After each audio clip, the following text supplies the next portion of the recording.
تو پھر ہمیں یہ بھی چیز ایڈ کرنی پڑی. تو ریسکیو کا نظام آیا اس میں, پھر ہم نے اپنی ریسکیو وہیکلز پاکستان میں ڈیولپ کی, جو کچھ اور ضروری آلات چاہیے تھے وہ ہم نے لیے.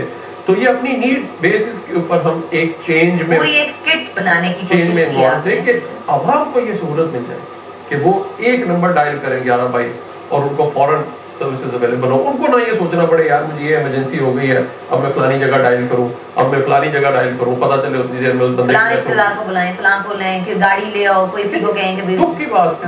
تو آج یہ ایک میرے خیال سے خواب ہو سکتا ہے کسی کا بھی, چاہے امیر ہو چاہے غریب ہو, اس کو اسی طرح ایک VIP طریقے سے ان کو سروسز اس کے گھر کے دروازے پر, اس کو ایک پروفیشنل لوگ آ کے اس کی مدد کرنے کے لیے آتے ہیں. تو ایک یہ بہت بڑا احساس ہے. کتنے عرصے سے آپ کا یہ ادارہ کام کر رہا ہے, مہینوں اور سالوں میں اگر اس کو ہم جی آئی تھنک اگین اگر آپ دیکھیں تو ہم نے ایک 6 مہینے کی ریکارڈ مدت میں ہم نے یہ فیبرری مارچ میں ہم نے یہ سلسلہ شروع کیا, اور اکتوبر کے اندر ہم فلی آپریشنل کر چکے تھے. اور اس میں ہم نے کوالٹی کو کمپرومائز نہیں ہونے دیا.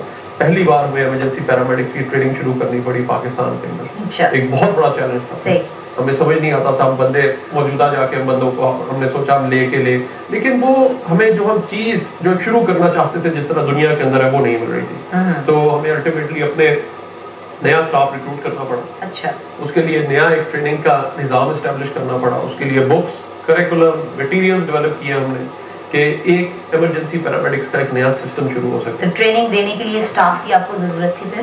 جی بہت بڑا مسئلہ تھا. آئی تھنک شروع میں ہم نے جو فزیکل فٹنس اور ڈسپلن کے لیے ہم نے پولیس اور ایلیٹ پولیس کے ساتھ ہم نے شروع کیا, وہاں پہ ان کو ہاؤس کیا.